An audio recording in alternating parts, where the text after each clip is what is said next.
Alright guys, we're back up here in Michigan. If you just checked out our last video, you saw one of these Godzillas with a Whipple supercharger make over 1,400 horsepower. If you missed it, go back and watch the previous video. We're up here with Brian Wolfe. I'm REVan. And one of the questions that we've been getting on the channel is, what happened to the original Foxbody that got the Godzilla going in the Foxbody swap deal? Well, Brian, tell us what's up with that car and tell us what's up with this car. Sure. So that car was a car that Dave was just using to get his kit together. So he offers a K member and engine mounts, mid plate, etc. for folks doing Coyote swaps, not Coyote swaps, Godzilla swaps, right, into the Fox bodies. Now this is the race car that I'll be putting the supercharged engine that we did in the last video. So this is a 93 Fox body car. I purchased this car from Charlie Cooper after I crashed my 87 Coupe that I cherished so much a couple years ago. So this is again 93 Fox body. Charlie won the NMCA Street Outlaw Championship in this car in 2017, so it's a really good car.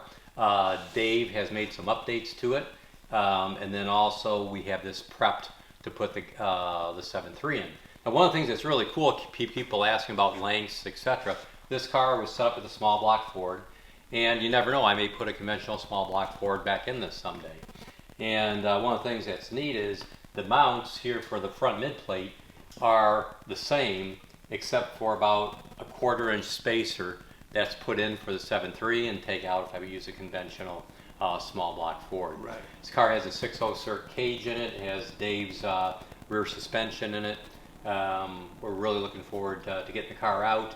The wiring was done by High Voltage Wiring, custom for this car. We're going to have the big stuff, Pro Extreme in here. And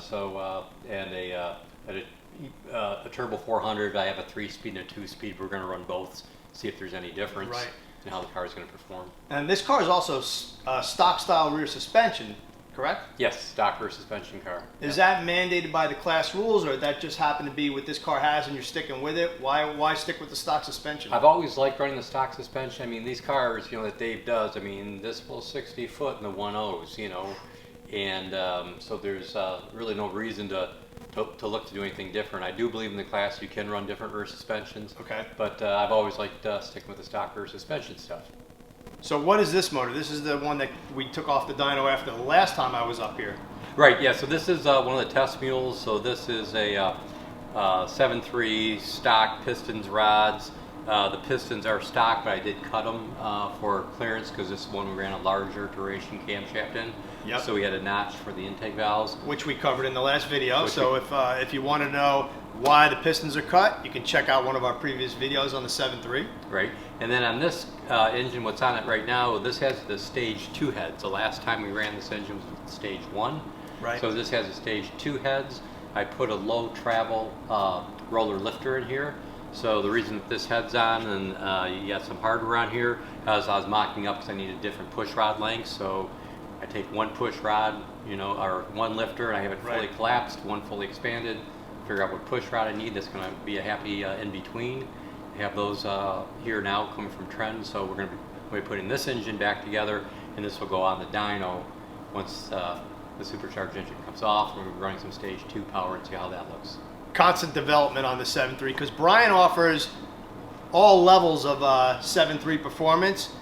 Of course, you got a new website, right? Yep, we do a new website. It's Willis Engines with an S at the end because Willis Performance was taken by somebody else. Right. So it's willisengines.com, and we list the projects on there. We list product pricing, stuff like that. So check it out. It's got some good information. Yeah, you could also find the video links. If you don't find them on YouTube under the REVan title, you can see them on Brian's channel. Now, Brian, back to the car a little bit. As far as performance goes, where do you got to be competitive in the class? Where are you hoping to be when you come out with the car? I mean, you know, 1,400 horsepower, you'd mentioned that's probably a little bit light, and you're not going to be at the top of the class right away, but of course you never know. So where do you think you need to be, or what are you expecting when the car comes out with the motor in it? Yeah, so I think the guys that are really doing well in the class, I mean, there's some really extremely strong competitors. I think the strongest guys are mid 450s, maybe even lower in the 8th mile. I don't think we're going to be anywhere near that. I think, you know, if we get in the 470s, I'd be pretty tickled pink, to be quite frank.